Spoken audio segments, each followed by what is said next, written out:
Well, yeah, we're ready, man. Uh-oh. We're trying to make this look more and more like the Johnny Carson set. Here's your WikiLeaks guy. Look at this guy. This guy's going to say, Jackie Martling is here, first of all, a legend. We're trying to figure out a way to do a stand-up tour together. Well, a tour, I mean, no do some shows. No flying. We're driving around. But Jack came in from Long Island. Oh, I'd call you a Long Island legend. I would say you're a Long Island legend. Iconic. I love that. Is there a Long Island Hall of Fame, like the Billy Joel? There's a Long Island Music Hall of Fame that I helped. You're on the outskirts of that, right? I mean, Well, I helped host the first one, and I saved the day because I didn't know what they're doing, but I haven't been inducted into it. I was actually a musician out there, but I was a crummy one. No, you started in a band, right? Right, but I think I have a good lot to do with what's going on. Well, it was, I'll tell you the other thing though about music is these mics are the worst. But I pop my peas.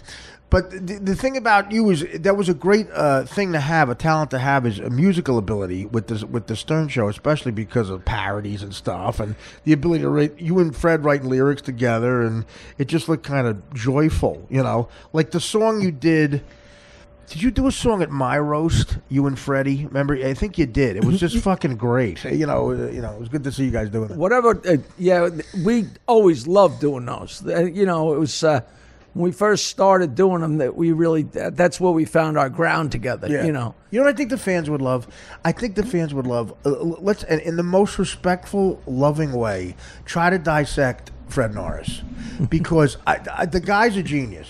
The guy is, you say that all the time. I've been singing his praises since the day I met him. When people ask me about him, right, I say he's the funniest and smartest and fastest. I tell people, like, if you're talking to somebody, as you're saying something, before you finish your sentence, he's got something to say back that's witty and smart, and And then he did it with the sound effects. He sort of answered you back with sound effects. So, and what you guys sort of created there was really cool. The team of you guys, but on the other hand, he's a guy that you wanna.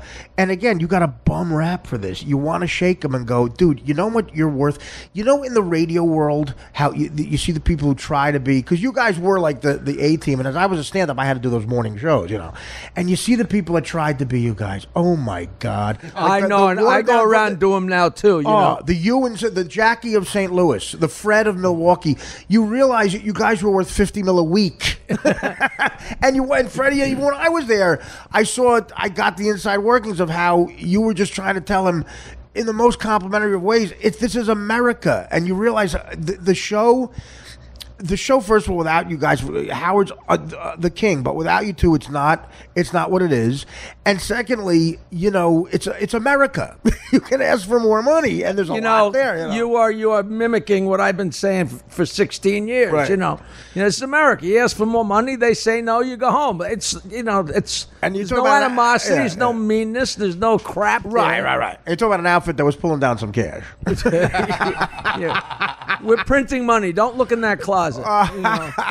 And they're so worried that I think the whole thing was that I was going to be a bad influence. Like if we let you, then we got to let your brother. Right. Well, that's what I mean. You guys were redoing the whole union movement. That you were reliving the whole work thing that they went through with Carnegie Steel 100 years before. We thought we solved that problem. Yeah. Right. I didn't have the same. I had a different agent going in because I had the luxury of being in. Show business on the level like network TV and everything before I went in. So I said, no, I gotta have my. You came in at a really nice place. Well, I said I couldn't believe you have the same agent. Like what? Who are they going to make happy? Well, that whole story in the very beginting when they said, "Hey, here's the good news. Don Buchwald's going to represent you." Yeah. Well, he's got Howard and he's got Robin and he's got Fred. Hey, go in there, Don. Go in there and fight for some of Robin's money for me. Jesus Christ. I told you you, my cousin was almost a pro baseball player, and he said an agent wasn't allowed to have more than one guy on a team, right? Because then they could play. Hey, if you want Artie Lang, you got to book Leno, and if you want Leno, you got to book the amazing Jonathan. And in sports, they only take 5%. And you're right. This is the only business. Well, look at your guy. You have a sort of a legendary manager, and he's got a lot of different guys. And the managers get complacent too. If they get one or two hits, like you can't get them on the phone. Norm Macdonald, he had the sitcom on the air, and Norm was a big deal. And they wanted to make him happy, but the show was struggling at ABC at first because it wasn't nearly as funny as him. And he tried to get his manager on the phone, who worked for Brillston Gray, and he'd have a problem with one of the writers. And the guy, his assistant, goes, "He's on a yacht with Jennifer Aniston in the Bahamas." Because I'm in Burbank. Yeah, you made him rich, and he's out there enjoying himself. Go away. Which is so classic. Again, Jackie. People don't realize this, but Jackie was so nice to me in my time of need. There, you really feel alone because that's how they kind of make you feel. I was there 8.5 years, and Jack probably doubled that. And what they didn't realize was we were doing the road. We were on top of it, and I said to them probably the same thing you did. I said, you take care of me here, and I won't do the road so much. But, I got bills like everybody else. But the subject that his friend is... Well, the truth of that is, I would say, give me more, right, and won't do the road so much, and then we'd be doing better, so they'd give me a little more. Right. But meanwhile, the bigger we got, the bigger money they were waving in front of you for the road. It's I know I said I wasn't going to go, but I think I lied. I think I'm going to Chicago. Yeah, exactly. You realize that you're on the one entity that still books, people still buy tickets. Yeah. I mean, it's something about, they offered me more money than I made in 1984 for one gig, so I'm going. How about more money than my father made in the 80s? Yeah, there you go. Fred, and now I got the other Fred where he got married and had this beautiful daughter. I got to see Fred sort of doting over his little girl, and he was always so nice to me on a personal level too. And he just had a really good energy about him, man. And and a genius. There's nobody like him. And again, the cart system, it's all computerized now. He would know. Again, how quick his head was. He would know what card to get. It was so great. It was so great because, you finally, when you back time it, what it is, if he looks in the newspaper and there's a huge train wreck and a car drove off a cliff, he knows enough to pull out a train whistle and a train sound and a car crash. So he's got those in his crowd right there. Yeah, and then you're frantically writing. But the things that people got so they could notice, if you listen to the old days, you can hear the squeak of my pen, but you also can hear the whir because he had a rotating cart rack that had all 8 tracks, and he could get them in. And I just wish there was actual footage of me writing, him spinning the carts. Yeah. It was early days, freaking circus. Again, it really was. The single most impressive thing I've ever seen in entertainment, the early E days, is Billy West working the Jackie puppet, which is your voice, you writing lines for Billy West, sort of goofing on you through the puppet, your jokes, Fred doing his magic, and that's the only thing that sort of comes close to a 3-ring circus. What you're talking about, right? Yeah. 3-ring circus. Oh God, that was great shit. And then a guest coming in, it was so small, it's like this awkward thing. There was no room. I mean, people always say, what were some of your fondest memories? And one of my fondest memories of that stupid show was in it was actually the second studio that I had been in. It was in the late 80s, and James Taylor came in, and it was so small that where I sat and he sat where the guest sits, we were literally knee to knee, and he played like 3 or 4 songs, and we're like hitting feet and knees. And I said, you know what? There'd be no reason in his life to ever have another human being that close when he performs, because it was so abnormal. I'm sitting in knees to knee, and while he's playing, I'm writing insults. A girl he's having sex with would be the only other person he'd be that close to. The only one. And here he is, playing songs that are making me cry, and I'm writing lines like, well, when you wrote Fire and Rain about the girl that committed suicide, were you beating your head against the padded wall in your cell in time? That is one of the sadder stories. The power of radio, man. Think about it. You guys had enough pull to get James fucking Taylor to come in there and do a song. And he played 4 songs. Right. The best I ever saw, again, McCartney came in, but he was nice. When I was there, Stephen Stills came in, and Howard sort of gushed over him, and Stills could not have given a living living fuck. He was just like, what am I going to play here? And it was like an attitude like, okay, we'll try to rush you. But he's an oddball, right? He was a little bit of an oddball, but you realize how incredibly talented he is on the guitar. He's an underrated guitar guy still, but he was oddball is like a good way of putting it. He was a monster in the late 60s. You know how long ago that is for, especially in rock star years? Great star. Those Laurel Canyon days. You're surprised anybody survived that. You know, John Ferrantino, the magician, is a good friend of mine. Yeah. I've seen him in years and years, but he opened up for Crosby, Stills, and Nash for like a whole summer or two. Right. And he said he got to know those guys pretty well. And he said, you know, Stephen Stills would start talking about Vietnam and his experience in Vietnam. And he was a veteran. Was he a soldier? And Nash pulled him aside and said, John, Stephen never went to fucking Vietnam, but he really thinks he did. He said, you know, he's not lying. He doesn't think he's lying. Now, I don't know how true that is, but he said the guy's really on Pluto. Here's how I'm going to admit to this. I might have told you this before, but and this is how the show has changed. You know, as far as political correctness is concerned, the thing that Jackie did, amongst a million things that Jackie did on the show that made me laugh, was, and this is the one joke I stole from you. I would like to have stolen a bunch, but I had integrity. This is a joke I stole from you several times on the air. Howard would ask a girl, he probably wouldn't even ask this question anymore. He would ask a girl, have you ever slept with a black guy? If she said no, Jackie, you'd hear Jackie clap.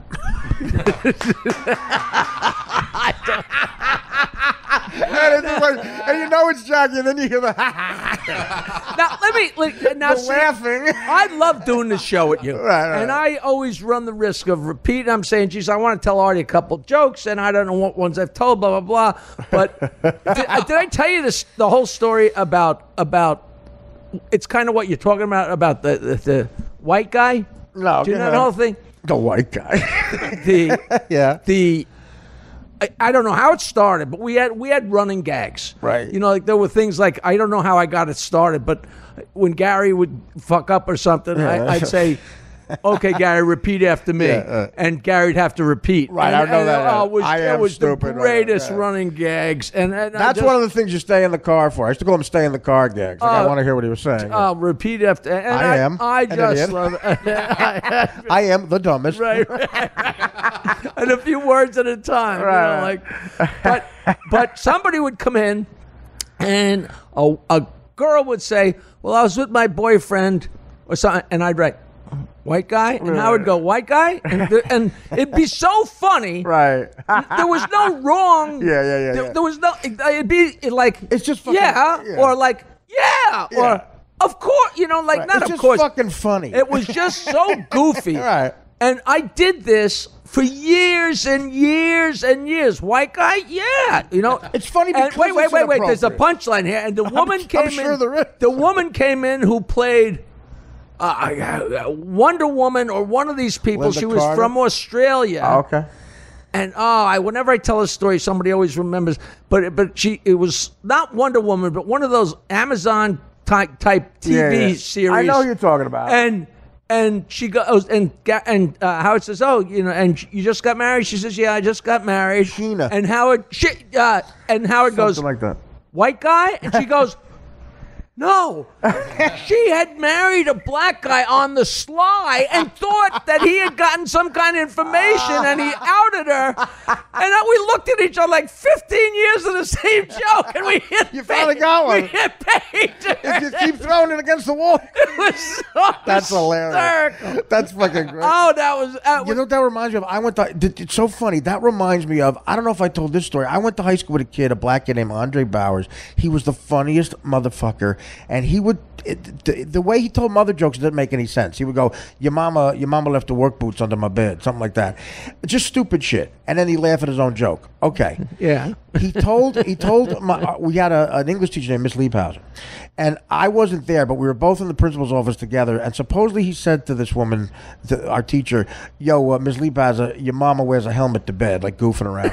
And not only was she offended, she started to cry or something. And so I'm sitting in the principal's office, Mr. Petracco, I'll never forget this. And me and Andre are sitting there. Why is he so aggravated? He goes, Andre, I'll start with this before I get to you, Artie. How do you know Miss Liebhauser's mother wears a helmet to bed? She really wore a helmet. She had like an abnormal sized cranium, and they thought that we somehow found that out. And Andre looked at me, and we realized she really wears a fucking helmet. And then we laughed. The principal started laughing.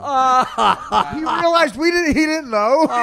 He hit the lottery. That's when you know there's a God. That's like, this is my universe. That's the comedy God. That's the God. White guy. What? No. It's like God said, you know what? I'm going to give him one. Yeah, I mean, even the principal started to laugh when he realized. He said, your mother, could you imagine how horrified you must have been? Do you have a camera in my house? I told you about the guy we played in the band, me and this guy, from ninth grade on. And he said the same crap after a song. I mean, for years and years, he'd say, he said, I thought I heard applause, but it's only somebody slapping their head to keep awake. Things like that, Right. When the club was empty, and it got to where you'd like grit your teeth, right? And we played in this little tiny bar. There was barely room to walk between the bandstand and the row of stools at the bar. So one storefront thing. It's like 9 o'clock. There's nobody in the place except one guy sitting. I swear to God, Artie, one guy sitting at the bar in a bar stool, and the bartender, and me and Bates, and we got to start if we want to get paid. And we play a song. And we get done with the song, and we clap, and just like he has always done, he says, let's hear it for the one-legged tap dancer. And the fucking guy at the bar turns. He's got one arm. And he says, you want to take a little easy on the one limb jokes? You're close enough. Hey, that's so great. And I'm like, what are the that's another, that's the comedy God. You're doing something right. Like there's another. What's the odds of an amputee anywhere? Of course. Right. I mean, that's like when I say midget in a club and there's a midget there, and I go, you got it. You have to come up on stage. You have to, because it's so funny. The new word for midget, by the way, politically correct, is dwarf, which is way worse. No, that's not right. It's not. No. Dwarf is, for some reason, it's the same is allowed because a dwarf is an actual kind of character person. in a Disney movie.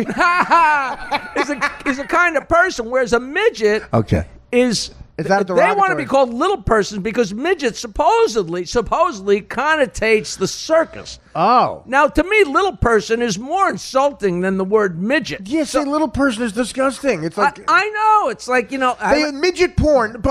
First of all, midget porn is considered offensive, but little people porn. It sounds like something It sounds like the Good Witch and the Wizard of Oz. Do you want to have little people porn?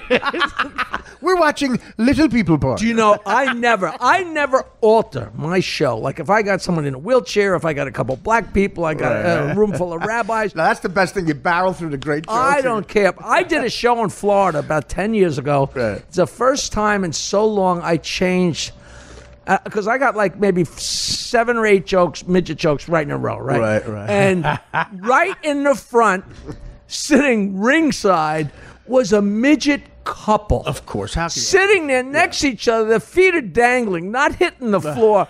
And I just jumped over my midget stuff. I couldn't do it. That's incredible. Think about it. You think the direct opposite would be true because you felt like they'd be offended. Not offended, but I think everybody would have thought that I saw these 2 midgets together, and I went in my mind but that would be great. Called every joke I could think How about of. just pretend you made them up on the spot? You'd be like a genius. They'll consider you you're smart as Key and Peele. Let me ask you this: what if they were black midgets? Would you even notice them? I would have probably given the owner his money back.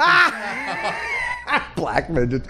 I got Dan, there ain't a lot. I reminded myself of something just now. I'm going to say a word to you. You and Dan have somebody in common, a friend.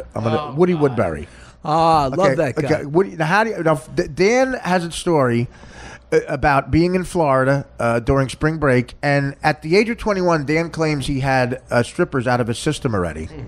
And he walked by himself. He finds a 1 o'clock in the afternoon matinee show because, the guy... With Woody Woodbury in North Fort Lauderdale. It's Woody Woodbury. That's where it was. North Fort, okay, of course. And Dan watches. He's one of 2 people in the audience, and Woody Woodbury collapses. What year is this?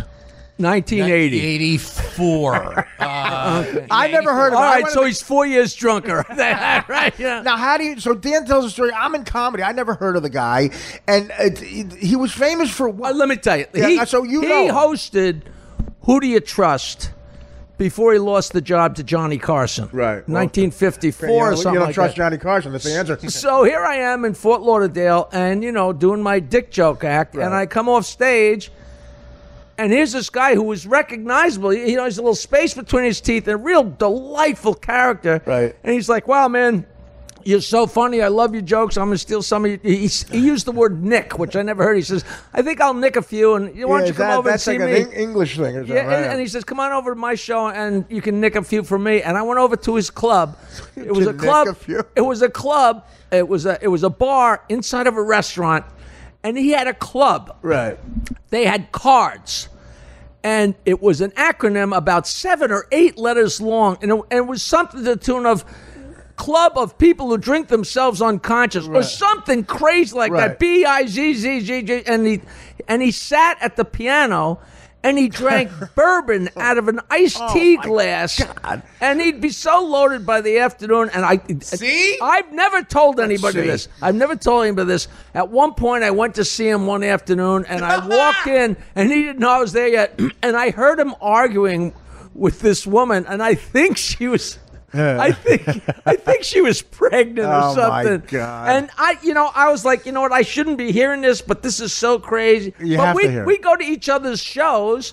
And and there'd be 5 people there, so I'd be sitting in the back screaming, laughing. And you might have been at the show. I guess he clapped because he was drunk. Right. So Dan and one other guy have to give him mouth to mouth or something. No, we help him back up on the stage. He passed out because he was loaded. He passed right? out. He got up to the I microphone. picture Dan is 20. He got up to the microphone. He said, "Am I the only one drinking around here?"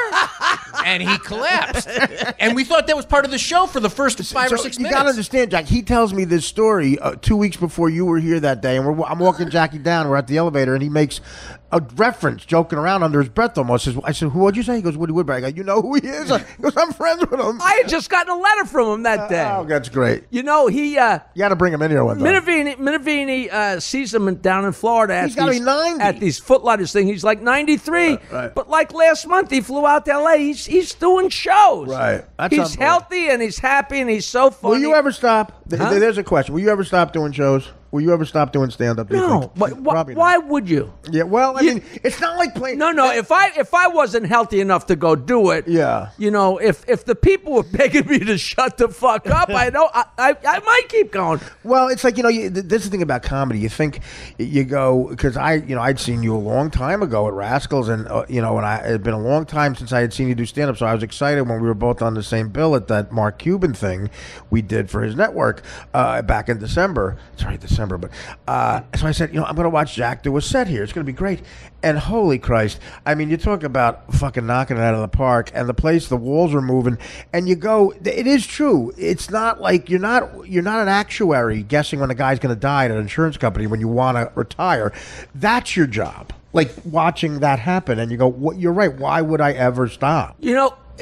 Like George Burns said, look, I retired when I was 15 years old and went into show business. Right. I don't feel I've worked a day since I'm, whatever. I mean, and everybody has this same assessments. We don't get paid for telling jokes. We get paid for the 20 minutes before we go on. All that horse shit. Sure. And it's a drag. Last week, I drove to Yonkers and back. I drove to Leominster, Massachusetts and back. Last night, I drove to the Parks Casino in Ben Salem and back. See, I don't know if there's a need to be doing that. That's dedication.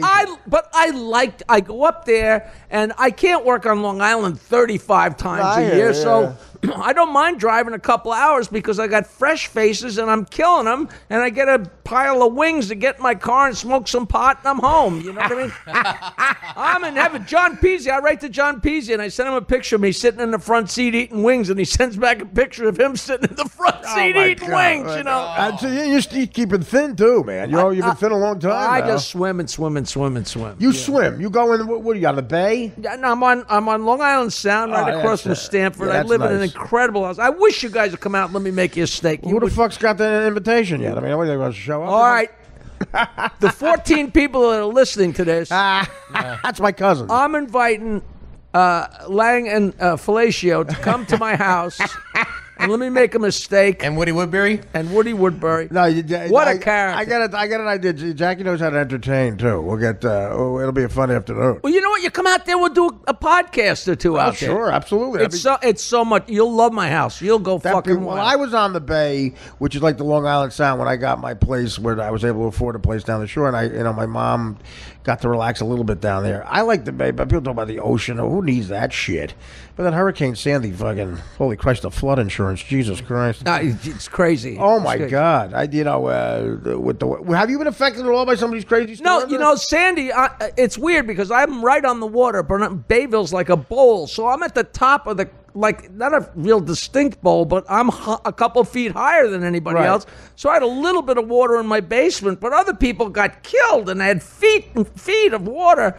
And, and I had nothing. Like, I was stupid enough to have a rug in my basement because they'd never had water in there since even in the storm of 38. Yeah. So I lost a rug. But compared to everybody else, I mean, I skate. Some of these big, huge hurricanes, I don't even have a limb break off. Yeah, you got to get lucky. With Sandy, my house was on, I bought it brand new. It was built 5 feet of stilts. Some people on 3 feet, 2 feet difference. House gone. The house is gone. I just missed the interior shit. But with that, I mean, if that happens once, say it happens once every 8 years, it's not worth it to have the fucking house. No, it's crazy. Well, I don't know if you remember when we had the huge nor'easter in 1992. Oh yeah, I got killed. Literally, if you opened my door, the basement was filled with water right up to the top step, and of course Howard and Dominic and all of them thought that was the funniest thing they'd ever heard. Yeah, it's here. I lost everything. It's pain, and I lost everything. Everything, and Dominic came out like on the ruse that he was going to help me. Yeah, just to have a good look. Howard used to see all the stuff Jackie lost. What do you hear about Dominic? I hear everything from it. I like Dominic. I got to be kind of close with him, but did he get arrested? I don't know what's going on. I've heard so many conflicting things. Yeah. I heard he was fat. I heard he was skinny. I heard he got in jail. Thin. He got very thin from the lap band. And then he was. But he figured out a way to eat through it. Like you drink shakes and you can eat through it. I said, congratulations. Yeah. And I heard he. You hear conflicted things, but I hear him so second and third hand. Right. In the day, I loved him. I mean, we used to have card parties at the Garden City Hotel with food and booze and craziness. We took his boat to the Mohegan Sun once and the whole thing, and he, again, a generous guy. But he had us out to his place on Shelter Island. It's fantastic fun. You know, I got to stay there one time. He had an indoor pool. That is funny when you see wealth of like. You know who he is? He's Jackie Gleason. I had it, Alice, and I went with I guess so. I had it, they could have it. I mean, I hope he's okay because I heard nutty stuff about, the wife and everything. Bad divorces are just like, okay. Well, he helps people with their divorces, and then he marries them. Which is, I think he did that 3 times. Must have been raking. He had 32 lawyers working for him and just belting out divorces. That's a lot of cash, man. Oh, man, he had a huge office. Yeah. A beautiful office. But I had a little issue legally when I was there.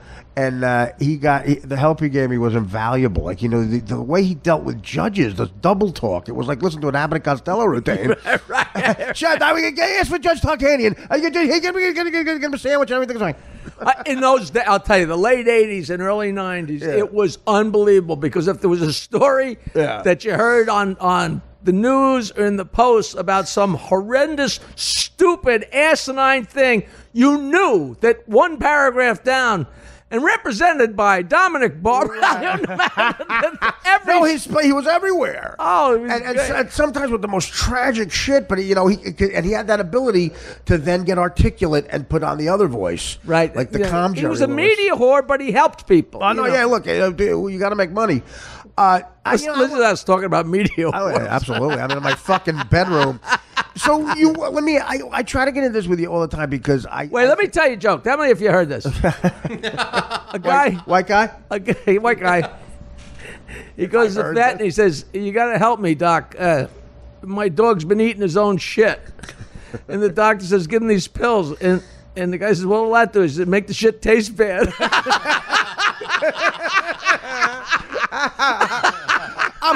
I'm glad you stopped me and told that joke because have you ever felt more detached from what they call mainstream comedy than ever before. Because I do. I know nothing. It is. I mean, the Emmy Award, the people nominated for the Emmys, they just showed it to me. I'm like, I don't even know what the fuck. They're not speaking English. The comedy has become watered down on a level of it's not even. There's no edge to it. Like everything that Lenny Bruce and Richard Pryor died for is out the window. And I'll tell you, if I watch something, I can't watch something because I'm not snotty. I love to laugh more than anybody in the world. Isn't that what it should be? But if something's not funny, I'm not just laughing, and I feel like. Your parents saying these Beatles, they have no sense of rhythm or something. No, I get. You know what? It's just lost on me. It's lost on me. Yeah, I feel the same way too. You start to feel like I might sound like that old fuck who would say about the music and shit. But it is like the uptightness and the people. In other words, like the nerdy guys who did the soft comedy. Like literally, I'm talking about guys winning Emmys for talking about going to brunch with people. They're not only the comics. They're now the executives hiring people. Right. So they're making the decision. Yeah, and they think. I mean, I heard feedback on people at a major network that this is what they said about me. They think we think Artie Lang is an ogre. Then that's what Shrek is. Oh, people are still after me. I'll tell you. People say, I'll never forget the first time I saw Jackie Martling. I said, well. You would have seen it again last night. I've been doing the same shit forever. Well, they have a thing at the Montreal Comedy Festival, New Faces, and they invited me up there last year, first time in 17 years. I said, I want to do a thing up there called Faces You'll Never See Again. That place, I went up there and had probably the two best shows of my life, and then went up there 8 years later and had another great 2 shows. Nothing. And never heard from them again. And I don't know what it takes, Well, here's the thing.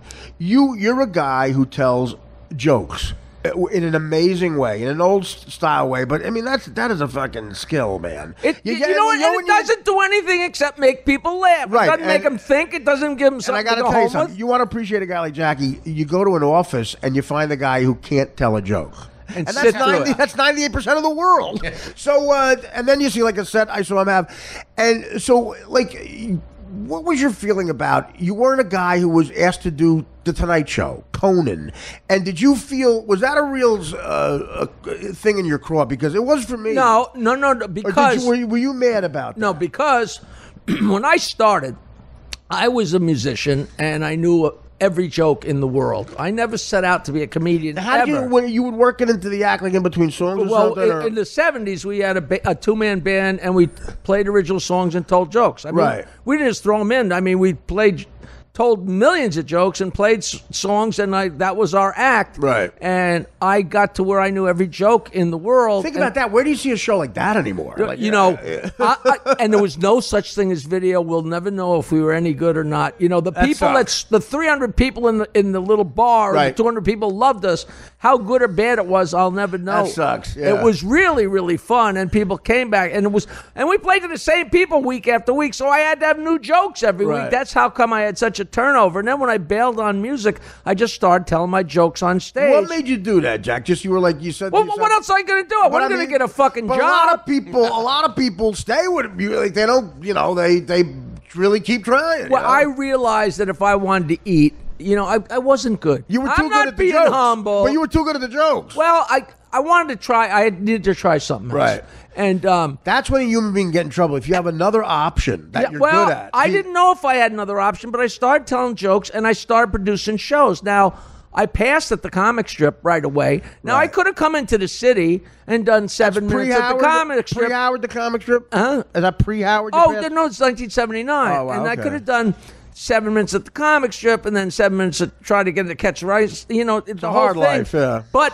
there was no reason to do my jokes on that stage. That stage is made for people doing clean stuff, trying to work towards TV. And instead of working towards TV, I made the conscious decision that I'm on Long Island and I'm setting up my amplifier and putting on shows and telling my jokes and making money. And people are coming out from the city to work at my shows, and they're going home with $40 or $50 or $60, sure. and I'm making money. You're making a living, yeah. And I wasn't.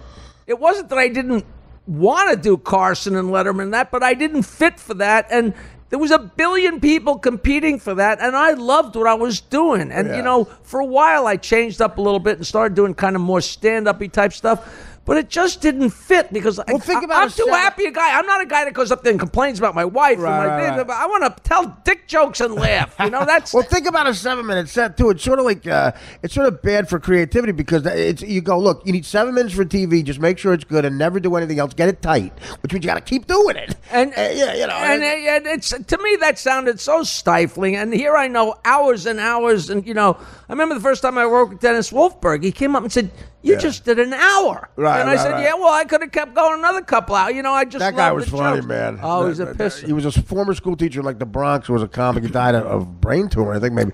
But what if Howard didn't come into your life? If the Howard Stern show's not in your life, what do you think would have happened? You know what? That's a great question, and I really don't know. Yeah, I don't think anybody ever asked you that before. No. People always ask that because here I was. I had 3 comedy albums out. And Nancy and I, we weren't married yet, but we sent them everywhere. And I mean, we sent 400 sets of albums and cassettes and promo. If I ran into you on the street and you said, "Jackie, I saw you at a club the other night. You're good. Give me your card. Give me your address." And if I ran into a radio guy or a producer, I mean, I sent stuff. And Howard got one of those zillions of packages. Now, what if that he had got it and just thrown it to the side or hadn't opened it? That's what I'm saying, yeah. I have no idea what would have happened, but I always make the same analogy that somebody said, "Yeah, Hillary, you have a great career, but you were married to the President of the United States. What if you had married a gas station attendant?" Right. And you know what she said? Then he would have been president of the United States. That's a perfect. I still maintain that I helped. We were, I helped. Come on, I helped. Of course, you helped. My God, I mean, it wasn't like. See, people think that Howard was on a rocket ship to the moon, and I grabbed on.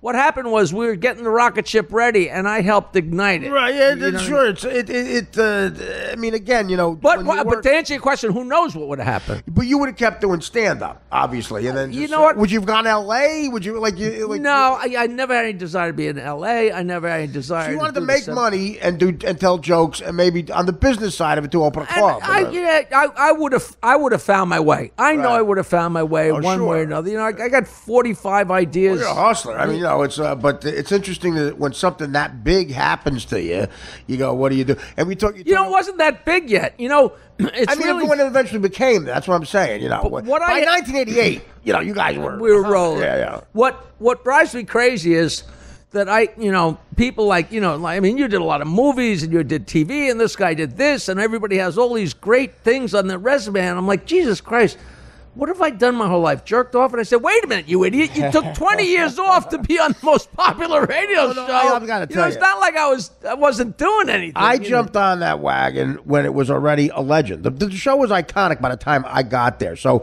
the pressure on me was not to make it good, not to make it suck.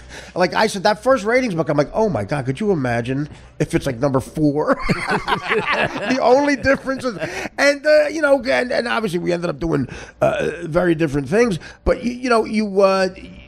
there's no way that you can't say that you were not a major part of that entire situation. And for someone, I don't know why there's awkwardness in that and people admitting that. And it's sort of a slap in the face to writers, to comics. It's really funny that what a division there is. Right. Because, there's people, I like somebody today, one guy tweets, I guess they replayed me reading Robin's book a couple of years ago. I read her book a million years ago, and then she came out with a new vegetarian cookbook. So Gary had me in, and I read some of it, which is so fun to break her chops. That's the best. And somebody said, I just heard you reading Robin's book. Funniest thing I ever heard. Love it. And the next tweet, they had Jackie on 101 today. His voice and laugh are as annoying as they were back then. Oh, you know what I mean? So I don't understand. Right? They're listening to the same thing.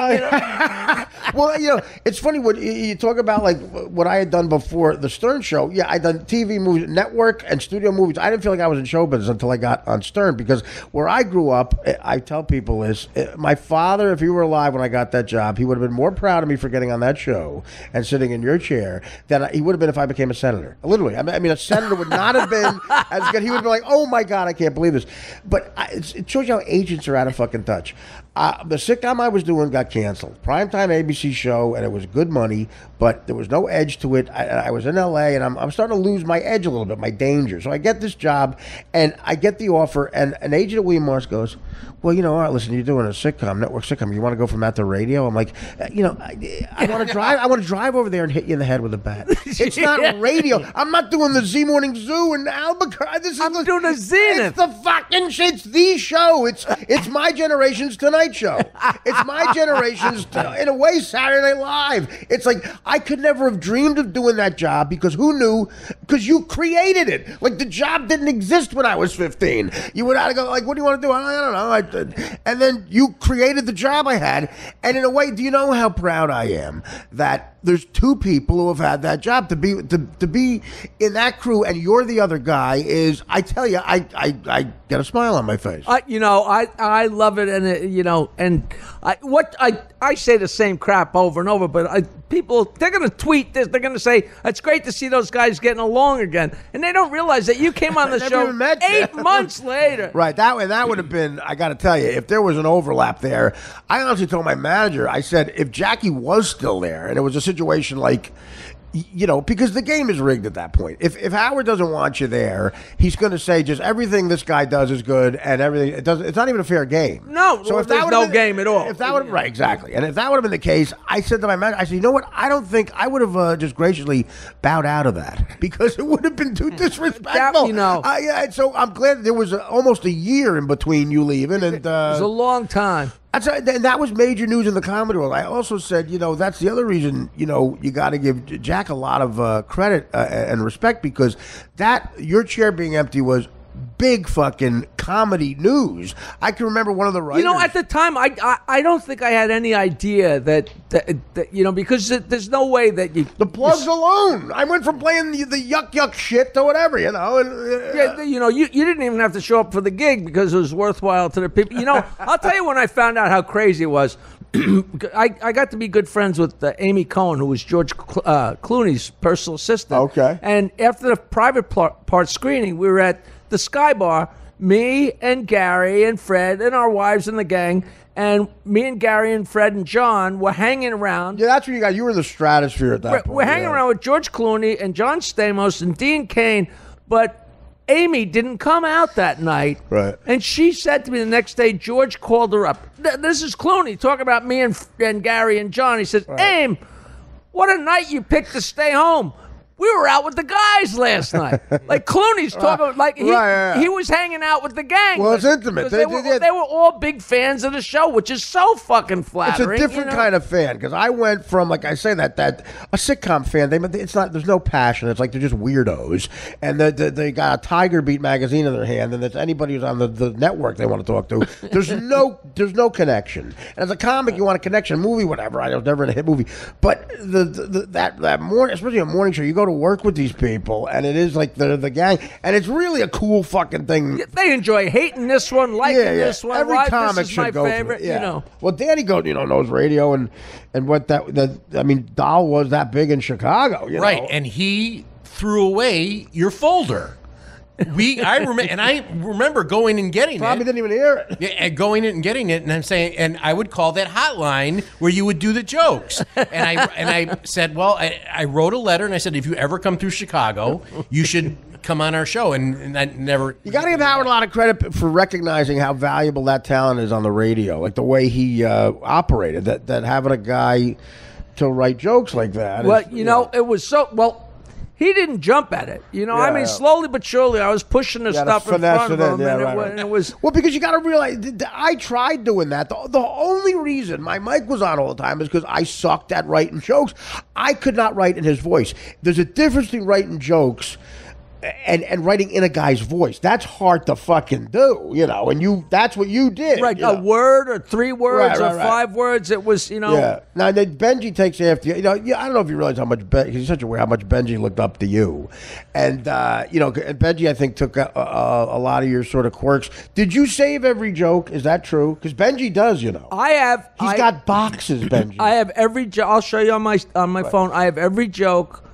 It's funny because when you say they're not jokes, they're 1 word, 5 words. Well, that's 7 why I words. said to Benji, how do you prove this is a joke? It's not I a have content.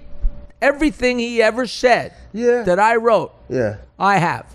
It's in my mother's attic. I've never done this, Artie. If somebody came to me and said, I have a tape of the Stern Show from Wednesday, August 5th, 1993. Man. The odds are better than great that we could go to my mother's attic. They're not in perfect order, but they're in some kind of order, and we could find it. And if you played the show, oh my God, we could.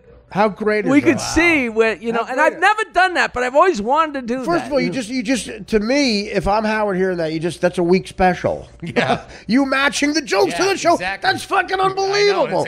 Well, because it could be on TV. Yeah, you know what I mean. You're just sitting there watching, and all of a sudden, to me that's Smithsonian type shit. Yeah. I've never played that card or gone to it, but it's always been there. Let me ask you this, Jack: if you looked at one of those jokes from wherever, and it was out of context, it just says that glove looks weird or whatever. Could you think you go back in your head and remember what it was? Probably not. That's hard to do. But some of them. Some of them here and there, and I'm all those things are in there. I don't know where, but there's repeat after me's and things like that. I have all the old Stern acts and wow, and we were Do you funny. really? And like when he got going on Elvis, the Stern or he got going on Ted Kennedy. If we found a day where he did Ted Kennedy, right. You could. I don't know if we ever talked about this. People used to go on. The comics used to say, "Man, Howard's timing is so unbelievable. How he can milk that the difference Kennedy." between me and you is I would do Ted Kennedy with him, but just out of my own head, and it was never as great because it was. But we had fun with it. But you actually have the jokes written down. No, but what used to happen was, all of a sudden, something would come up in the news where Joan Kennedy hit another tree or got a drunken driving. I remember test. saying I got to listen to the whole fucking show. Right, and all of a sudden, if he said, Joni, all of a sudden, here we are off to the races, and he's going, era. And the reason he's going, waiting for the joke. Waiting for us to come up with something. Finally, we write something, and then he's, Johnny, And people say, wow, that timing's amazing. It wasn't timing. He's fucking waiting for a joke. Think about that's what you do for a living, because, again, I would do it off the top of my head, which means there wasn't a lot of as spot-on funny jokes, but it was so much. Sometimes I would say, what am I doing right now? This is so much fucking fun. Oh. This is the reason we came over on the Mayflower, for Christ's sake. For me to do this, and the money I'm making is like I'm going era. Yeah, we're sitting there and what's his name? Barbara Streisand's husband, whatever that guy's name. Elliot Gould. No, the other. No, James Brolin. James Brolin. I call him Jimmy. And we're whipping off. I'm whipping off jokes and putting them in front of Howard. But the guy's sitting there watching because we're at the Hard Rock and. Making how awkward is that? Making Barbara Streisand nose jokes. I mean, it's just sitting there and we're making a fortune, and it's just like one time. And people come up and say, "How could you give up that job?" And say, "Well, it wasn't. There's a bit more complicated than that. There's more to it than that." And you're also tried doing morning radio on the road for fucking a decade. Right, the day after, as Mickey Mantle's crossing the plate after a home run. How's this job, Mickey? Pretty good. Yeah, not bad. But I again, everything. Americans tend to take stuff for granted, but every comic should go through the fun that we had. Everybody asks me, do you miss and. I don't miss. I was fun being a little bit famous, and of course I had stupid money. But the thing is, once you have some money, you just don't worry about money. It's harder. I never wanted to buy big things, and I never did. It just becomes, if you have all your problems on the shelf, and all of a sudden you're not worried about money, you take that problem out. There's another problem finds its way to the shelf. I remember I couldn't afford. The only reason I didn't have a 6 Big Mac is I couldn't afford a 6 Big Mac. And then like in a blink of an eye, I'm going, that's my jet ski. Right. You know, it's weird. Right. And, Me and Nancy are going to these home expo shows, and we're sitting like a kid with their nose up against the window pane, Right. looking at a hot tub. And here it is 3 years later, and we're in our hot tub. I'm like, Nancy, do you remember we were looking at this like we might as well have been looking at a picture of Pluto, you know? Now we're sitting in a hot tub. in the old days, you would have had a nicked it. But, you know, it made it taste so good. Oh, well, absolutely. But, you know, I can't get out of my head the fact that, think about, like, okay, I might sound like, there's something called the Radio Hall of Fame. Like, your jokes, think about that. There's something called the Radio Hall of Fame. You have every joke. That should be the hallway when you walk in should be lined with it. Like, the lining of it should be each fucking joke in chronological order. It's mind-blowing. The wallpaper. That radio is the medium that started everything. Marconi, all the shit. It's the biggest show ever. You got every joke. That's like Carson monologue jokes. If everyone was written down somewhere, and you don't put it in the television. Well, I know somebody's going to come and say, "Look, you know, it's me. I'm going to call you bluff. I'm going to call you bluff. Here's a day. It was a great day on the show. Go dig out these jokes." If you got a bunch of Stern fans, do it. There's a lot of Stern fans with a lot of money, because it was a very, you know, people would say to me, you know, some of these afternoon shows would try to, you know, be on the same level as Howard, and the fans were never as loyal, because people don't realize wealthy people with jobs got up in the morning. It's a morning show, and a lot of stockbrokers. My movie Beerly was financed not by a studio, by Stern fans. Came up with $3 million. There's a lot of people, and a lot of the people that were fans when we were kicking ass. Yeah. It's 10 or 15 years later. A lot of them have a lot more money. If they bought Apple at $20, forget it. And not only do they have money, they're not working as hard, and now they got all that mad money and they want to have fun. You know, Well, I got here a you go. documentary. Say you're a big Stern fan, and you say, look, one day, you know, you just tweet out in the age of Twitter, these are up for sale. I got every joke. And you need two guys, Jack, with money, who are big Stern fans. And who knows, something's only worth what a guy's willing to pay for it. Right, because it really... You might be looking at $20 million. You know what I have? Or a college where a guy, you know, has a good broadcasting department. A guy says, I'm going to buy all the Jackie... Listen, I think it's a major thing. I don't think... Well, not now. I'm not going to tell you now, but when we get done, I'm going to tell you what else I have that's going to blow your mind. Right. Oh, my God. But I don't want to talk about it on the air because people aren't going to You have believe it. Howard's mulatto kid?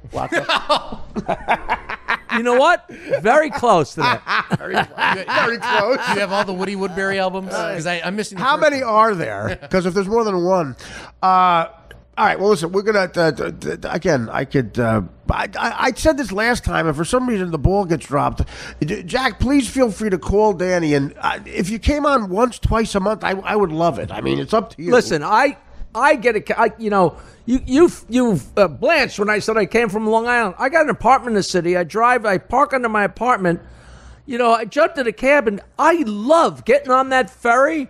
I think it's sitting there looking at the weather. view. Yeah. Well, again, think about what you just said there too. It is great that, you know, we're talking about like like writing dick jokes, and you got an apartment in New York. You got you know, you've given yourself at this time in your life a comfortable life. I you know? do what I want. I'm telling you. We're going to do some shows. Right, yeah. I got That's some. the other thing. Listen for an announcement, hopefully, before Thanksgiving, hopefully, or Christmas for sure. Look for me and Jack doing a show together. We're going to each do like a half We'll hour do or some something stand-up, like that. and we're going to sit down. And then we'll sit there and take questions. Whatever you want to ask.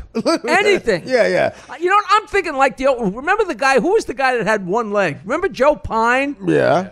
You know, and have a microphone right there and let people come up and stand at the microphone so we can fuck with them. No, we'll give them definitely and we'll give them prizes and, you know. It'll be if Jackie okays it, that'll be the podcast too. You'll hear the Q&A. I would, Artie, doing anything. I mean, I love coming up here, and I always say the same thing. You got more of a name and more of a draw, so I'm sucking off you. So I'm in. I am in. Listen, dude, it's me and you, brother. I'm honored by this. But you, the podcast. Hopefully, you'll come. Well, let's do it every couple. Dan, you're listening. I'll bug you. But in a way, I don't want because because Danny doesn't want to bug you either. So it's like no, there's no bugging me. Right. There is no bugging me. What am I gonna do? All right. Well, I'm on Pat Dixon's show at when are we the coming out there for QMN. the Steaks? I like Pat. Pat's an all right. Hey, let's put in a date. All right, we'll figure that out. We'll figure out who's got a car. Because after the show, we're going to talk the stand-up thing, and then we'll figure out another date and we'll plug it with now, the one more thing. I want your fans to hear this. I'm making you an offer. I will come here and pick you guys up in my car and drive you to my house and feed you. That's the. We'll get because there. that's how good the show is. We'll bring a cameraman, and that'll be. Believe me, we'll get there. So look for that, and it's. I'm glad that you and I have a good relationship. Well, I don't like you. All right, now. First of all, I want your fans to know that I tweet a joke every day at 420 That's International Marijuana Time. Smoking weed. It's lots of funny, disgusting, fun jokes. And the jokes are always good. It's fun trying to put them into 120 characters. Right. And also October 1st, doing a show at the Bolton Center in Bayshore on Long Island. I didn't ask you to do that with me because it's not big enough for the two of us. We'll figure that out because we both do our own gigs too. But it's gonna be fun. Look for that. But come to see me in Bayshore on Long Island. The Bolton Center is a great place, and me and Lang are gonna. Twitter. What's your Twitter? At Jackie Martling. Okay. I really believe that once we do a show and do the Q&A and do the stand-up together, and the people tweet about what a great time it is, I think that we're going to get offers out the ass. And if there's Stern fans out there, when I tell you the Q&As, whatever you want to talk about, I think that'll be a blast because it's the beauty of still doing a live show where it's kind of like just us. But thanks so much. And buddy. you know what? Art, I will bring a stack of those. I'll bring like 1 week's worth of those jokes. Oh, dude, forget it. I'm telling you right now. I have to stop myself from talking about that because you're talking about all of Jackie's jokes. There's something called the Radio Hall of Fame. How are they not like? And I'm telling you, man, you need two guys with dick crazy money in Tampa. You might get $10 million for I would like. I'll tell you. At the end of the show, they used to be like knee high, a stack of crumpled up paper. It would just be fun to like. Are they dated? Huh? Yeah. That's unbelievable. Well, you know what it is? I have the date. That's fucking great. I have the date like Monday, 11/29, 15. Right. And then inside at the lower corner it says 6. Or because when we got done with an hour, I just put 6 at the bottom of it, or 7 at the bottom. Again, I would sound obnoxious and stupid if I was talking about the Fuckstain and McGrew show in Atlanta. You're talking about the biggest radio show of all time. The guy who wrote the jokes. All right, well, Jack, I love you. And I love you. And I'm coming back, and you're coming out to Jokeland, and that'll be a time of a lifetime. All right, I'll bring the steak. Love you. Thank you. Take care. Brush your hair. And again, I'm probably the only talk show host who has to ask this question. We're definitely taping the show. Yes. It's being taped. Okay. Okay, thanks to the great Jackie Martling. And look for us doing shows. Always great having Jackie in here, man. It's great to see him. And legendary guy. Legendary radio guy. And I'm telling you, you got a couple of rich jerk-offs in Florida, and they'll bid on it. Get them some Rumpelmans or some schnapps. You need two guys. Two guys with some scratch. And old Jackie's getting another house in Bayville. Look for us doing shows, too. Staten Island area, maybe. I don't know. It'll be a lot of fun. So Q&A and everything. So check it out. Thanks, Jackie. I wanted to... I want to end the show with another clip from Jack and Coke that's relevant about... I feel it's about Tom Brady, and I wanted to play it as a tribute. I feel so bad for the guy. I see it looks like he's going to have nothing to do for about 4 weeks in September. And... how does a guy like that spend his time when he's not, winning football games? And I think the stand-up bit shows how he might live. It's a little dated. 2009, he's moving through pussy like a fucking anteater. So we'll end with that. But a quick story. I don't even know how I could... I don't know if I want to name names here. When I had the old DirecTV show, the Artie Lang show that Danny produced, and again, Danny and I have said this, that way it was on for a little over a year, about a year and a half. I did a year and a half with Nick, and then Nick left, and as Nick tells you, I have some problems. I guess Nick has his own problems. Nick alluded to my problems, and I guess Nick has some problems. But he left, and it became the Artie Lang show. So we had to do a quick pivot, a Trump pivot, as I call it. And we successfully did it. There were no illegal immigrants on our show. Well, that's what you think. You didn't check my locker.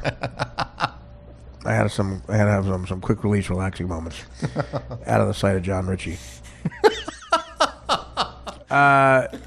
There's a guy, I'm watching Fox News as we talk. There's a guy who talks politics.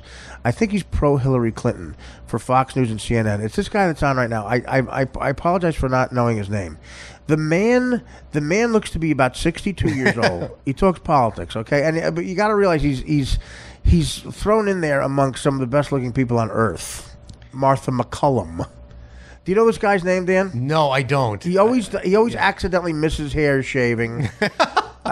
He's got some white hair, some brown hair. He's got dark round rimmed glasses on, and his eyes are kind of cross-eyed. He doesn't seem particularly bright. And I guess he's a surrogate. I don't know if it's for Hillary. I don't know what he does, but I'll come right out and say it. He's disturbing. He's disturbing. I'm trying to get his name here. And for instance, there's this other chick who I don't know, and it's the Hannity show, Sean Hannity, and who I hope is getting a paycheck from Donald Trump. Yeah. I mean, there's the fair and balance out the window here. The interviews he does with Trump are just. First of all, Mr. Trump, the wall. Let's hear. Let's hear about the wall. How tall is the wall? Great. He screams at the audience till they clap. Screams at them. Great. Right? Here's Hillary Clinton. And he talks about her like in a pantsuit. And that's Mrs. Anthony Weiner. Oh yeah, this engine broad. I'll tell you what. This engine broad that is no one's loose of her tentacles. How do you not lose him when they find out he was still doing this a couple of weeks ago? The internet stuff. I got to tell you something. The Hillary Clinton shit. The most telling thing in all this is Colin Powell said they're trying to pin it on me, but I don't care. I'm free. Free at last? That's a general. One of the most decorated generals. I'm free. What the fuck kind of evil is going on over there? For Colin Powell, a guy who's not afraid of anything, apparently. I'm pin it on me. I'm free. And then Hillary Clinton with that face she makes, like, wow, Mr. Powell, and I have the utmost respect for Mr. Powell. We have two human beings running for president that it's just like, and now the guy's eyebrows I'm looking at. He looks like a pale turtle with glasses. But I'm going to try to do his voice. This guy talks politics. And I think he's pro Hillary Clinton. I don't know. A pale turtle. He looks like a pale turtle. Which way do they go? But that's how he talks. Which way do they go, George? Which way do they go? I think Miss Hillary, I'm going to vote for Hillary Clinton. Donald Trump's in trouble. The bad Hannity, bad optics. There's bad optics, Hannity. Which way do they go? He talks kind of like this. He's thinking about I have to disagree with Geraldo. Geraldo says it's like I accidentally shaved my eyebrows. I have one white hair on my chin. And I'm on your what? I think his name's John something. I have one hair on your what? On my chinny chin. You realize you're saying chinny chin? Yes. Are you trying to do that? Yes, for like humorous effect. We have studies. We did polls where if the surrogates for certain candidates, surrogates. What are you? A what? I'm a surrogate. You are? Yeah, I'm a surrogate. Okay, I'm sorry. Go ahead. You're surrogate for. Excuse me, I forgot. What are you? What am I? Yeah, I'm a surrogate. You're what? I'm a surrogate. Okay, go ahead. I'm sorry. Okay, so we did these studies. You did what? Studies. You did. Yeah. As what? A surrogate. So you did surrogate stuff. What kind of surrogate studies? Okay. Now, where'd you do this? We used a couple of college campuses. What colleges? San Diego State. Where? We did surrogate studies at San Diego State. I'm for Miss Hillary Clinton. And we said if a surrogate uses humor, like I just did with the Chitty Chin Chin Chin, the candidate that you're surrogating for has a 38% chance, better chance of winning. Karl Rove put this on his whiteboard. We notice you've worn the same suit since 1986. We have tape of you. Well, that's what I was surrogating for Dukakis. He does make Karl Rove look good. Yeah, well, He's that's one of the few. It makes anybody. If you put that guy next to a sloth that was covered in sulfur and burnt hair, and Geraldo's mustache. Yeah, and you cut it. I mean, he looks like he does. He looks to borrow a Woody Allen joke. He looks like something you might find in a live bait shop. And he's in between the people, those chicks on Fox News. Perfect bone structure, like Bill Hammer. This is John. I'm a surrogate. I got here a little early. Where's the green room? I want to practice my jokes. I have several jokes about the campaign. I want to point out that Trump is pivoting. Right. You said Trump is riveting? And I said he's pivoting.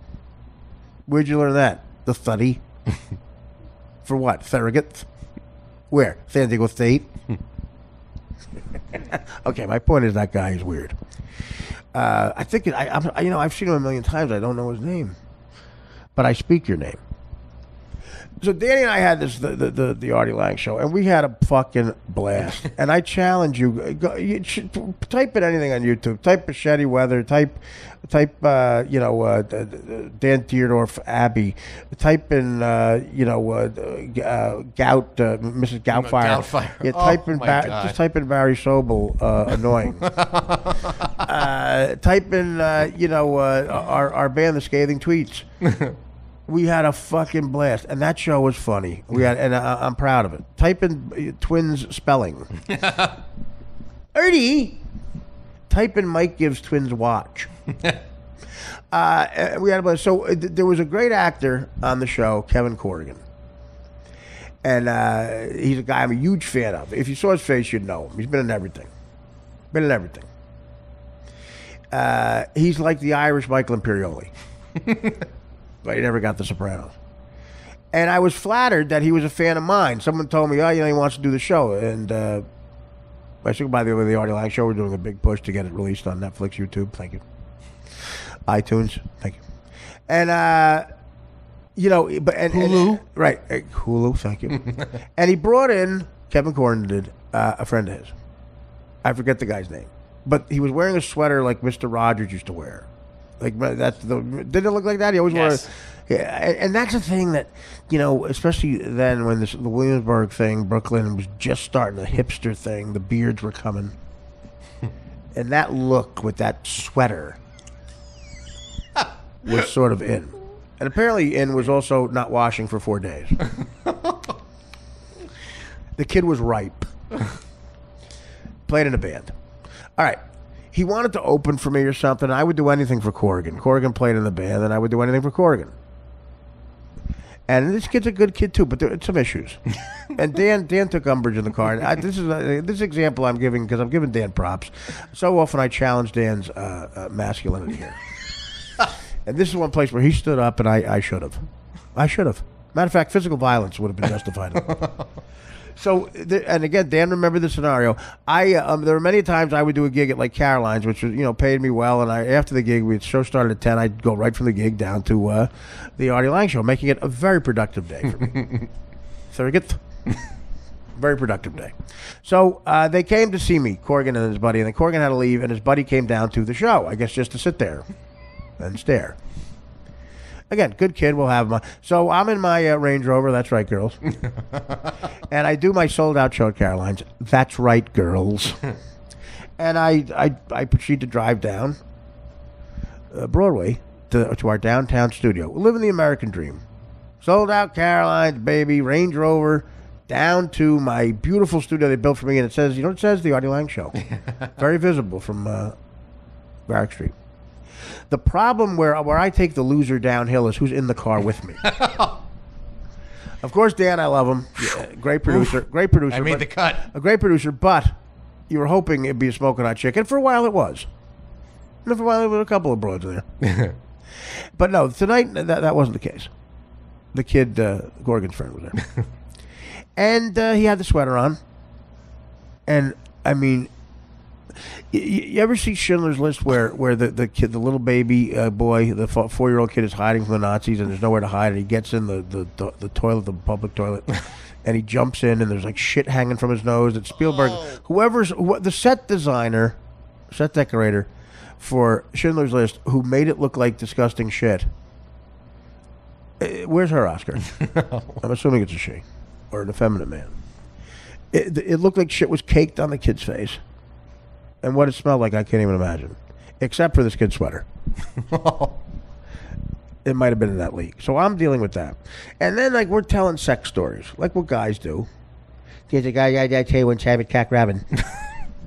I told whatever story I have. You try, your lies are going back and forth. Yeah, I fucked her when she was young. We're in horrible traffic. We're not I fucked Angie Dickinson. Yeah. Lies. And right, another New York moment. Horrible traffic down 7th Avenue South becomes Varick Street. That's what I took because we were right off of that. And I'm a typical man who refuses GPS on that broad. But I will from Caroline's. It's right down Broadway. But guess who's mayor? Guess who's mayor who rhymes with Schroomberg, whose voice is a tad effeminate, looks at the most traffic fucking filled fucking streets on the planet and goes, what do we need? A cafe! He put a cafe on 7th Avenue, for instance, in Times Square. What the fuck are we doing here? Herald Square. Do you know the traffic in Herald Square? Before the cafes, people were dying in ambulances. They couldn't get through. This fucking half of Pinocchio. I have no evidence of that. You know where he was during 9/11. He wasn't found for a couple hours. He did a good job, but Bloomberg, because Giuliani was around, but he was going to go in, and they said, "Where's Bloomberg?" He was in some sort of sex dungeon. Oh, God. He was on a leash. He was on a leather leash. That's where he was. He was on a leather leash. Allegedly. Exactly. Allegedly. He could have been on a leather leash. With some guy going, "Where's Michael going?" Some guy who sounds like the Silence of the Lamb guy. Buffalo Bill. "Where's Michael going?" Michael goes to ground zero. Put it in the basket. Put this thing in the fucking basket. Oh, God. The way even Buffalo Bill gets annoyed at a woman bitching. I love that. Even Buffalo Bill, who's about to skin the woman and wear her skin as an enclosure. Even he goes, "All right, listen, I know you're upset. Just put the fucking thing in the basket." My mother is going to come. Okay, well, listen. It's an odd situation. We'll deal with it later. I just need you right now, sweetie. Right now, we got to get in the car and get to your sisters. I need you to move the day along, sweetie. I know you're crying. I know you're upset. I know I kidnapped you and put you in a hole. And I know you hear me singing weird songs and there's techno music, and I told you I'm probably going to wear your skin as my own skin. But right now I need you to put the fucking lotion in the bath. If there's one thing you need to fucking do right now, it's like, I know, I'm not, because my mother... Listen, I know your mother's going to come. I'll talk to your mother. I swear, your mother loves me. I love your mother. But right now, sweetie, right now, what I need you to do... Put the fucking... He just loses it. But it puts the fucking lotion up. We were driving home from Philly once, and Timmy had taken us the wrong way. Again, Timmy is my road manager. Right. And we were in some farmland. We did a gig at a place called the Tower Theater in Philly, put on the map in the 70s. David Bowie did a famous live concert from there. It's in a neighborhood that looks like fucking Kabul. You know the little kid who they just put in the ambulance, the face of the war in Syria? That kid, if that kid moved to this part of Philadelphia, he'd go, "I need the first flight back to Syria."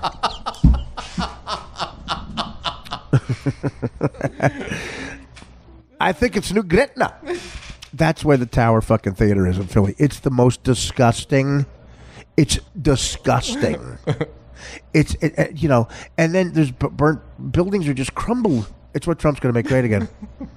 It's what Trump is going to build up again so fast our heads will spin. And again, the bullshit that's flying from both people. from both people. First of all, they're both 70. They're both senior citizens. I know. They both might have Alzheimer's. By Sarah Palin weighing in again today. Doug Schoen is his name. Who's Doug Schoen? That bald-headed fart on Fox News. It's Doug Schoen. It is Doug Schoen. It's Doug Schoen. Doug Schoen should have retired in 78. Okay, so we're at the Tower Theater, coming back from Philly with the twins. They did it. Nick and I just started the show, so Nick and I did stand up together. Of course, we split it. And then the twins. And then the twins came out, and we thought they'd get a bigger response. Yeah. Okay, so we're driving home from Philly in my Range Rover, and Timmy thinks that Marie's giving off the vibe, one of the twins, that she likes him. Could not have been more wrong. Right? And he got us lost. Yes, right? and he got us lost. He was on And direction patrol. I could see you were it was a great show, and you just wanted to get back home. Not a great show. And the twins were annoying, and I could just see you starting to lose it, and I started to do that, put the lotion in the basket, and then you and I kept on doing that the entire Put the time. lotion in the Tim has no clue what we're doing. No, he doesn't. Put the lotion. Look, I understand. What are you saying? What? I understand you got to get a Philly, but put the lotion in. All right. No, Tim was picking up the vibes that Marie was laying down. She could not have been less interested in him. He came up to her waist. Yeah, but she could not have been later. She could not have been. I'm trying to think of something that's further apart than her interest in him and his thought of her interest in him. All right, so again, I don't know. We got off on a tangent, but anyway, this kid, we're in stop dead traffic, and this kid who smells. Band guy, and he's a hipster from Williamsburg, that type of look. Already Dan and I have disdain for him. We're going down. I'm trying to think of my life it had been bad, and I came back. My life, Caroline's, and sold out again on my own show. I'm dry. And this kid starts telling this particular sex story, and when you hear it, does the kid think about sharing this? Does he think twice about going, should I tell this? Should I tell this? For someone he wants some employment from? Yeah, and first of all, and that shows you the lack of judgment. And then he sizes me up and goes, he'll like this. That's the most depressing. When you hear what he shared with us, that's the most insulting thing. He looked at me and goes, you'll like this, Art. That's like one of those guys who projects offensive stuff on you, like in front of people, like your agent. People are like, oh, you'll love this fucking joke. Two niggas walk into a bar. No, I won't like it. Oh, no, I'm sorry, three. It's three niggas and two Jews. No. Art, you'll love this. No. Art, you'll love this. Two fags are blowing a monkey. No. I won't love it. I'll love it in the car alone on the way home. All right. Here's the story he shared. We're telling stories about, I got blown once by that dumpster over there, and we're driving through New York, and you're telling lies. Me and Joey Ramone got blown by a chick over there, blah, blah. Went by CBGB's. Fug. Here's the story he tells. Yeah, you know what I used to get off on? I used to like to watch my sister take a shit. Not even a little kidding. Not even a little kidding. And then he goes, yeah, and I used to like to smell it, and I would look at it, and I would take a picture of it. Now, first of all, I'll repeat that, first of all. We're telling stories about blowjobs, okay? Trying to bond as men. You guys who are fans of Neil Patrick Harris know how men talk. So this chick blew me. He goes. Then he pauses. He thought we were the type of people who would go, whoa. Was he expecting a high five? We're at a red light on 7th Avenue South in the village where that might have been happening. First of all, 2 feet from us, in another Andy Gump from a construction site. He goes, yeah, I used to like to do, man, I got off on, I used to like to watch my sister take a shit. And then smell it, take a picture of it. Hallmark moment. What? We're like, what? And I'm going, what? I'm trying to, first of all, and God bless Danny, while I'm trying to comprehend what he's saying, because I'm thinking, do I laugh? Do I kick him out of the car? Do I stop the car, get around, get like a tire iron out of the back and just start beating him in the head with it? Do I cave in his face with a bat that I happen to have in the back seat? My ISIS Be Good stick. That's what I call it. And yeah, what do I do? Danny takes the initiative and go, dude, what the fuck is your problem? Oh, and he deserved it. It was awkward, but yes, Dan was like my superhero. And then he told us that how this came up was because his girlfriend had just broken up with him. Well, then it makes sense. Yeah, because dude, why didn't you tell us that? Yeah. Now we get it. Who doesn't have their girlfriend break up with them and call up your sister and go, can I watch your shit? Hey, are you there? Are you there, sis? Yeah. Listen. What happened? Yeah, I don't know. Sharon just left. Really? Sharon just left. Yeah. Really? Yeah. Well, I just had some White Castle. Great. Can I bring some kale over? I'll leave the bathroom door open. Great. I'll be reading a Glamour. Holidays are Taco Bell. Oh, my God. Think of the optics. And then he stuck around the TV show the entire night. Yeah, he stuck around the TV show because that's the company we wanted.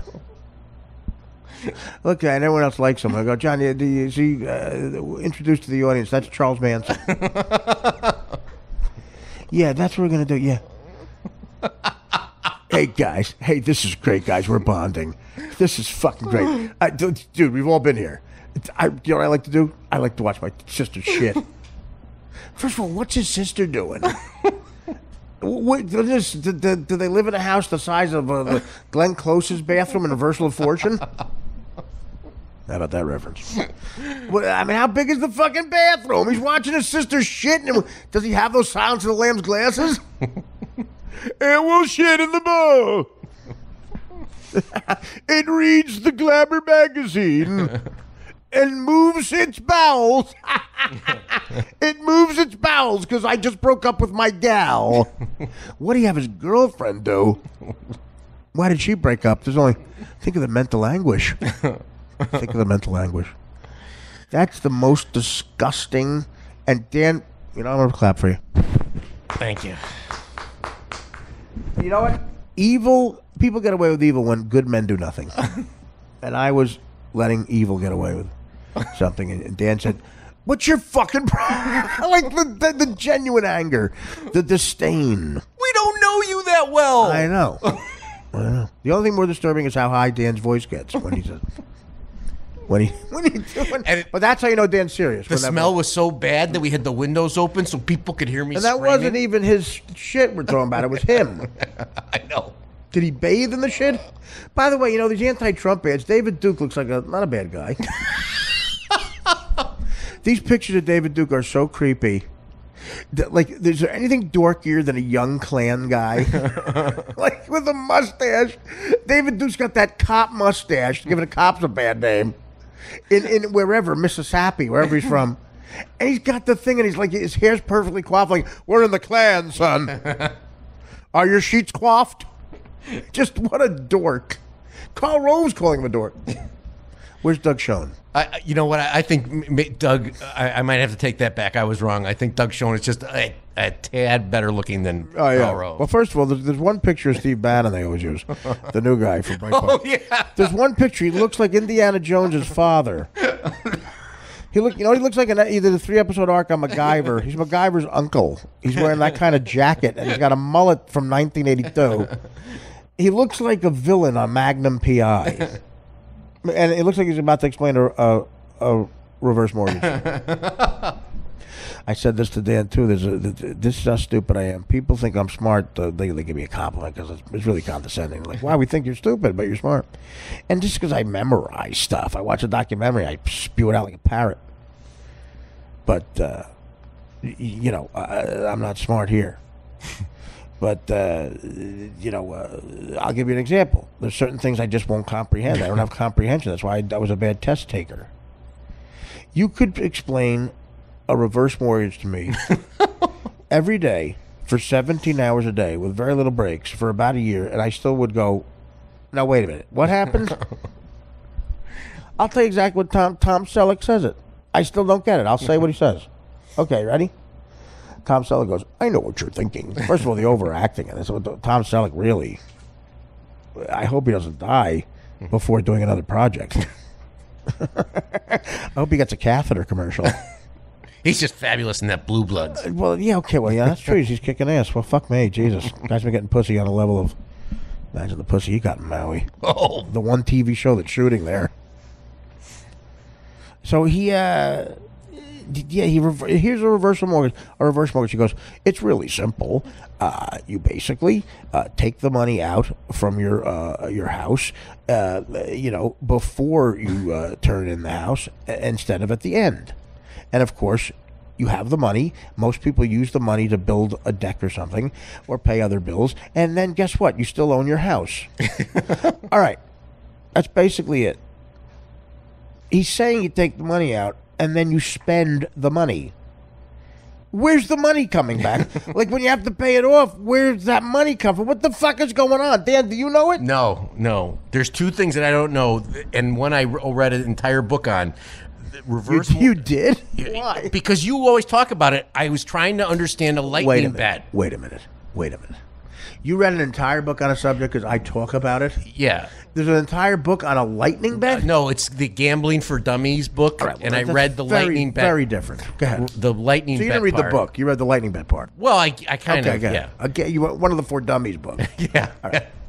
Again, we're getting details. Go ahead. And I don't understand lightning bet. I know, well, lightning bet. No, lightning bet is very easy. It's very easy. Well, maybe if you don't like it. Compared to what I just said. In other words, the lightning bet, I could sit down. I don't want to do it now. It's boring. But I bet I can explain a lightning bet to you. Okay. I know you're an intelligent guy. But I'm just saying there's a glaring omission in the reverse mortgage thing. That where's the money? In other words, he says you take the money out. It doesn't matter when you take it out. You take the money out. And then you spend the money. And then at the end, you pay off the loan. How? And you keep your house. And you still own the fucking house. Yeah, I don't understand that. I guess you give the house back. Is that what happens? I don't know. But then where do you die? You go to a hospice? The only part I do understand is Ronald Reagan started it. That's what they always say. Well, the only part that I root for is Selleck drops dead in the middle of the commercial. I love him. Of course, that's all a joke. Who will throw out the first pitch of the Detroit game then? Doug Schoen. Listen, Detroit. Is Lou Whitaker here? This is Alan Charles. Doug Schoen. I'm a surrogate study guy for Hillary Clinton's campaign. I went to San Diego State. Ron LaFleur just punches him in the face.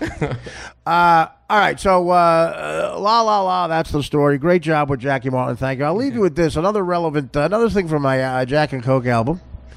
We'll be pushing this a little bit. I'll do some plugs because Jack and Coke available on iTunes along with The Stench of Failure and It's the Whiskey Talking. All my stand-up. Check it out because I get a dime a pop. But this is relevant. Tom Brady walking around like a lonely fucker. What's he going to do? What's Tom Brady doing? Well, he's suspended for four games, huh, New England fuckers? Well, in my 2009 special entitled Jack and Coke, some of the references dated. It's 2009. He moves through pussy. I do a little bit on Jack and Coke if you go to iTunes entitled Danny, Tom Brady, right? Yes. The title's Tom Brady. 18 songs. They call them songs. They're comedy bits. Hour and 27-minute blistering set. But in honor of Tom Brady being suspended, here's a bit from Jack and Coke. Find it on iTunes and download this fucker, okay? There's also a Comedy Central special back in January of 2010. Maybe it's there. I think you'll enjoy it if you like disgustingness. But this is a bit in honor of Tom Brady's suspension from Jack and Coke. We'll leave you with this called Tom Brady. Thank you, Jackie Marling. Danny, I love you. Take care, bro. I mentioned before that I like gambling. I used to gamble on the NBA, but the NBA are a bunch of fucking hypocrites. Do you know what the NBA's motto is for kids? Stay in school. Tell that to LeBron fucking James. Hey, LeBron, screw the 90 million. Brush up on your biology. They're hypocrites. If the NBA weren't hypocrites and they really wanted to promote staying in school, at the All-Star game, instead of a slam dunk contest, hold a spelling bee for the player. Be more fun to watch, I guarantee fucking thing. What'd be more fun to watch? A basketball player dunking again, or Stephon Marbury trying to spell receipt?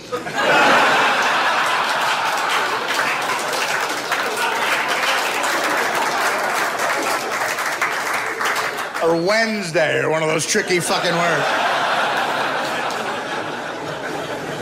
I know what you're saying. Art, you're the hypocrite. You can't spell receipt or Wednesday. And I'm like, yeah, but I'm not telling kids to stay in fucking school either. I have a different message for the children. Mine involves a Filipino whore and some acid. Fire!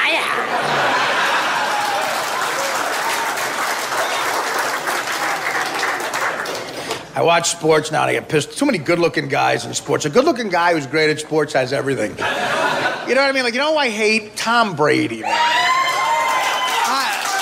I know all you whores love him, but fuck you. He ain't fucking you. He's going through the Victoria's Secret catalog. I don't think you're in it. Tom Brady just pisses me the fuck. His life is so... like 3 fucking Super Bowl rings. He leaves one supermodel who he has a kid with. She gets pregnant, so you're not hot enough. And then he goes from one supermodel to Gisele Bündchen. So now he's fucking Gisele Bündchen, and he's like, he looks like a model. I'm not a fag, but he looks like a model. Gisele Bündchen looks like a way better model, don't get me wrong. But he's like, how much better could his life get? Like, what's gonna happen? He'll be eating out Gisele Bündchen, and he'll like find $1 million in her pussy.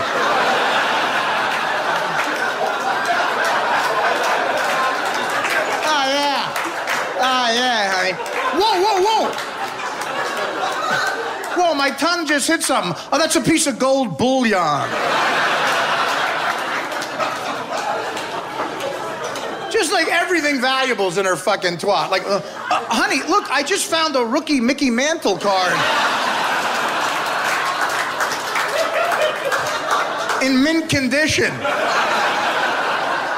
And it smells like Gisele Bündchen's pussy.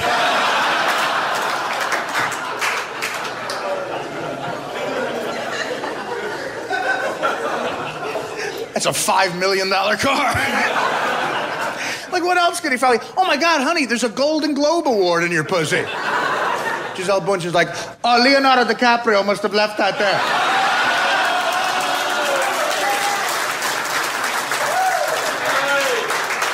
Brady gets all pissed off. Yeah, well, I'm putting a fucking Super Bowl ring in there for Wesley Snipes to find in 2 years.